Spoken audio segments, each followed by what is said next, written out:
प्यारे दोस्तों, आज हम आपको एक प्रेग्नेंट लड़की का वाकया सुनाने वाले हैं। जब वो प्रेग्नेंट थी तो उसके जालिम भाइयों ने उसे जिंदा ही जमीन के अंदर दफना दिया। उसके बाद उस प्रेग्नेंट लड़की के साथ क्या हुआ, आइए आपको बताते हैं। अगर आपने इस वीडियो को लाइक नहीं किया है तो इसे लाइक जरूर कर दें। दोस्तों, नासिर नाम का एक शख्स ये बताता है कि आज से तकरीबन 4 साल पहले की बात है।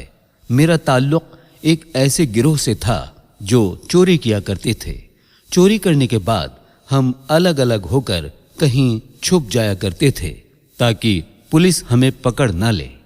एक मर्तबा रात में किसी बैंक को लूटने के बाद मैं और मेरे साथी फौरन से फरार हो गए। मेरे साथी तो फरार हो चुके थे, लेकिन मैं पुलिस की नजरों में आ गया और पुलिस मेरे पीछे पड़ गई। मैं तेजी से भागता रहा, अलग अलग रास्ते बदलता रहा और आखिरकार पुलिस की नजरों से छुपने में कामयाब हो गया। फिर मैं एक बस में बैठ गया और दूर कहीं उतर गया।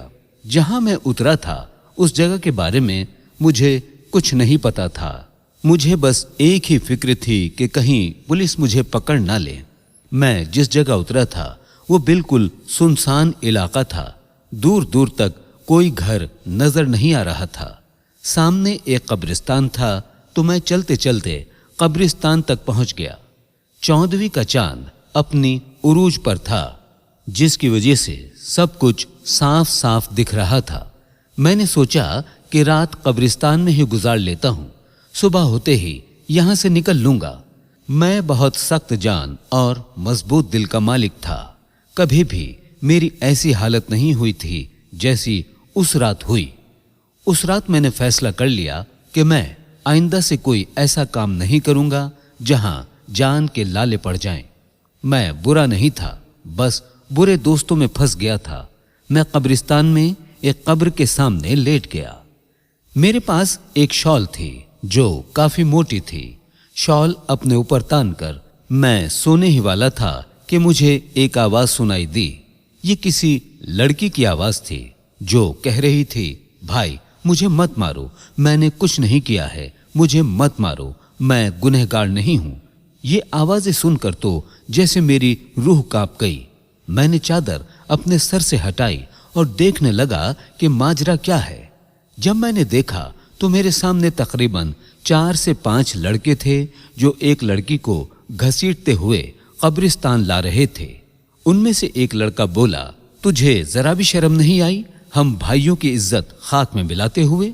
हम तो समझ रहे थे कि तू खाला के घर में है, लेकिन अब पता चला कि तू हराम का नाजायज बच्चा अपने पेट में लिए वहां पर रह रही थी। एक लड़के ने उस लड़की को पकड़ा हुआ था और बाकी 4 कब्र खोदने में मशगूल थे। कब्र खोदने के बाद उन्होंने लड़की को जिंदा कब्र में फेंक दिया और मिट्टी डालने लगे। ये मंजर देखकर तो मेरे होश उड़ गए। मैं हैरान रह गया। उनमें से एक लड़का बोला, जल्दी करो, कोई देख लेगा। उन्होंने जल्दी जल्दी लड़की को दफना दिया और चले गए। लड़की को कब्र में जिंदा दफन करने के बाद वो सब वहां से भाग गए थे। मैं एकदम से उठा और उस कब्र के पास आया। जल्दबाजी में वो लोग खुदाल वहीं पर फेंक गए थे। मैंने जल्दी से कब्र खोलना शुरू की क्योंकि मैंने देख लिया था कि उसे जिंदा दफनाया गया है। मेरी पूरी कोशिश ये थी कि मैं उस लड़की को जिंदा निकाल सकूं।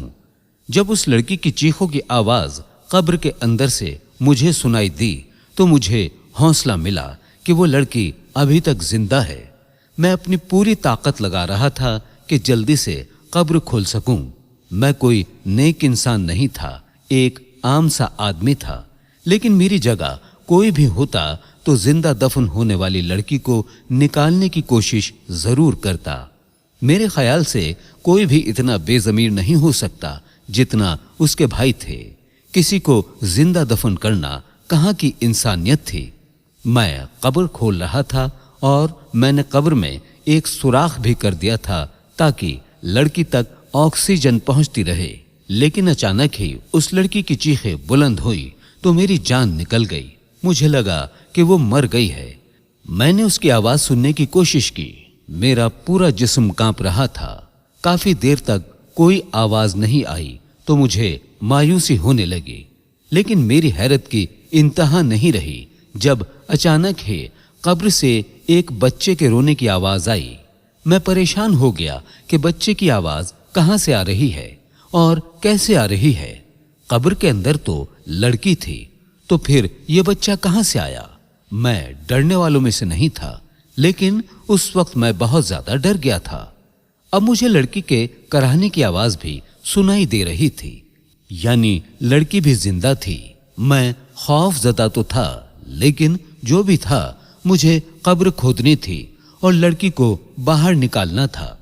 मैंने एक बार फिर से अपने अंदर हिम्मत जमा की, लेकिन जैसे ही कब्र मुकम्मल तौर पर खुली तो मुझे ऐसा लगा जैसे मेरे पैरों तले से जमीन खिसक गई हो, क्योंकि कब्र में एक पैदा हुआ बच्चा पड़ा था और वो लड़की निढाल से कब्र में पड़ी हुई थी।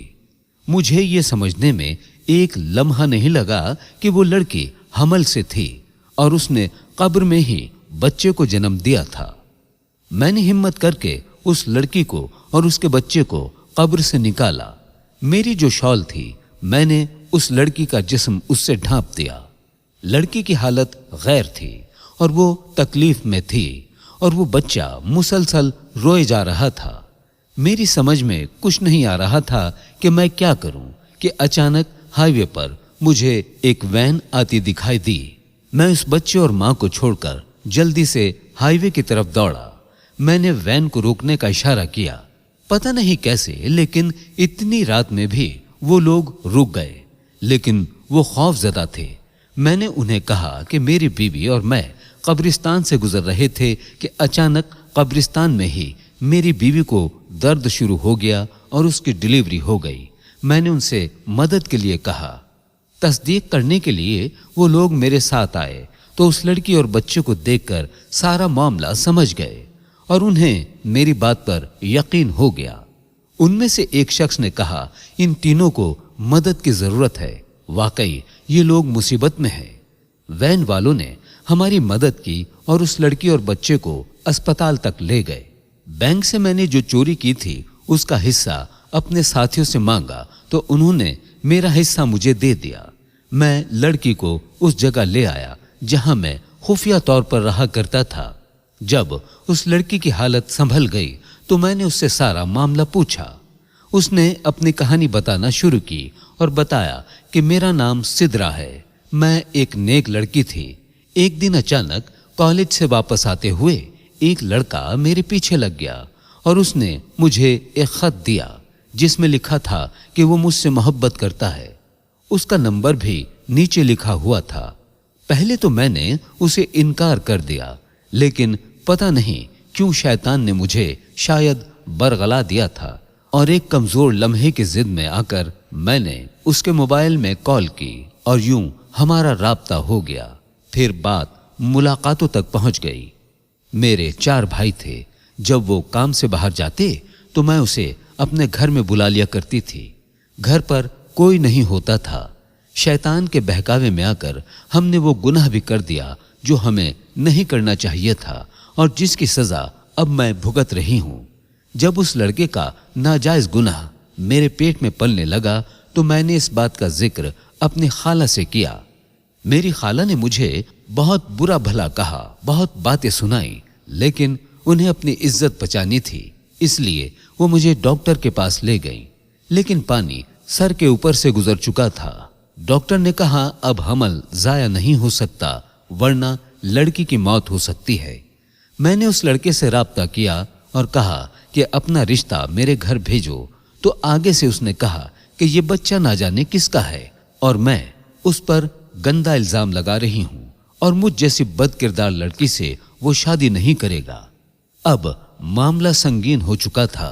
मेरी खाला ने कहा अगर तुम्हारे भाइयों को इस बात का पता चल गया तो तुम जान से जाओगी। खाला ने मेरे भाइयों को मेरी बीमारी की झूठी कहानी सुनाई और कहा कि वो मुझे अपने साथ लेकर जा रही है। मेरे भाइयों ने कहा कि ये हमारा खाना वगैरह बनाती है, हम कैसे इसके बगैर गुजारा करेंगे। हम दिन में काम पर जाते हैं, पीछे ये घर की देखभाल करती है। खाला ने कहा कि ये बीमार है तुम लोग शादी कर लो, अगर काम वाली ही चाहिए।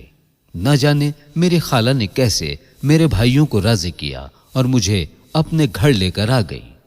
खाला के घर में उनकी बेटी और बेटा रहता था। उन्हें सारी कहानी मजबूरन सुनानी पड़ी। मैंने हमल के 9 महीने वहां पर गुजारे, लेकिन जब मेरी डिलीवरी का वक्त आया तो उस वक्त मेरे भाई मेरी खाला के घर आ पहुंचे। उन्हें ना जाने कैसे खबर हो गई थी, वो मुझे घसीटते हुए वापस घर ले गए और फिर यहाँ कब्रिस्तान ले आए और मुझे जिंदा दफन कर दिया। जब मुझे कब्र के अंदर दफन कर दिया गया, मेरा दम घुटने लगा तो मैं चिल्लाने लगी और मैं अल्लाह से मदद मांग रही थी। मैं तकलीफ में रो रही थी। एक तरफ तो मेरा दम घुट रहा था, दूसरी तरफ मुझे हमल का दर्द शुरू हो गया था। मैंने सच्चे दिल से तौबा की और कभी कोई गुनाह ना करने का इरादा किया और अल्लाह से दुआ मांगी। मैंने कहा, मैंने रोजे रखे, नमाज पढ़ी, तहज्जुद पढ़ी और मैं गुमराह हो गई। ऐ मेरे रब, मुझे आखिरी मौका दे दे, मुझे इस कब्र से निकाल दे। मैं सारी जिंदगी कोई गुनाह नहीं करूंगी।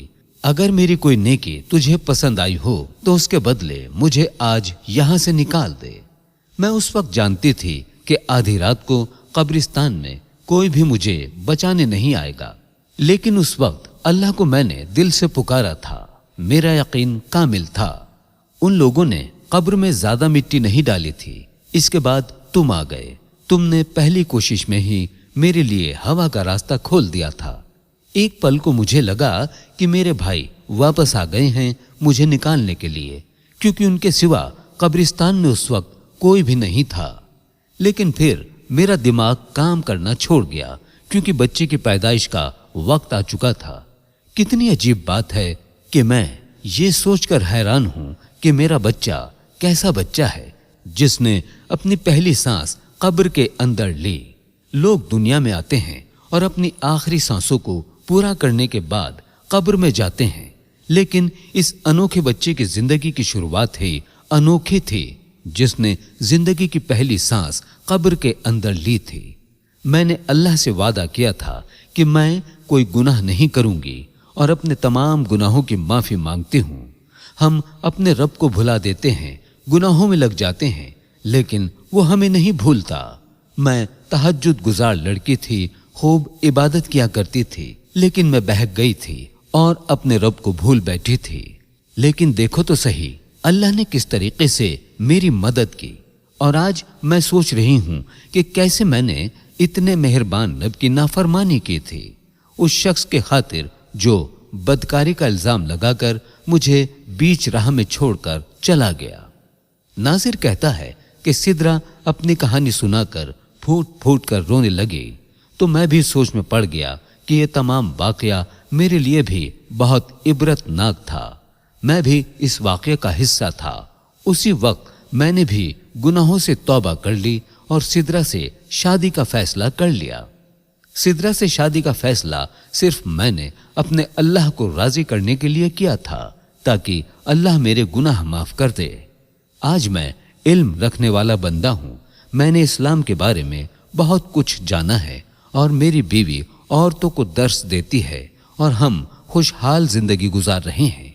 आज महसूस होता है कि जिंदगी में हर तरफ नूर ही नूर आ गया है।